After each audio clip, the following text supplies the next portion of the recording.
Mahalaga ang monitoring sa galaw ng China sa West Philippine Sea. Kung armado raw kasi ng impormasyon, mas makapaghahanda ang gobyerno sa magiging aksyon sa WPS. May report si Janina Magundayaw. Nakahanda ang contingency plans ng pamahalaan kung sakaling may balak nga ang China na gumawa ng mga bagong isla sa West Philippine Sea. Yan ang tiniyak ni Undersecretary Alexander Lopez, spokesperson ng National Maritime Council. Retired Vice Admiral ng Philippine Navy si Lopez.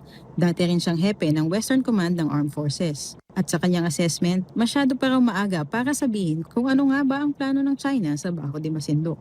Again, we need to wait for other indicators, factors, before we can say na, ito yung reclamation, ito yung ganun. No? And should meron man, ano yung vessel na yan?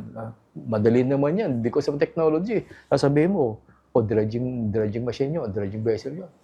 Yung indicator na yun.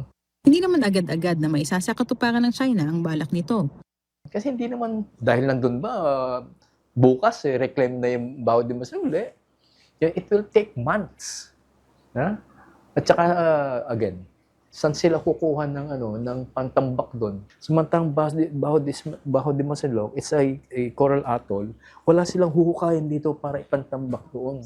Malalim na yun, unlike doon sa Mischief Reef Family, mababaw, hukayin nila corals dito at itatambak doon.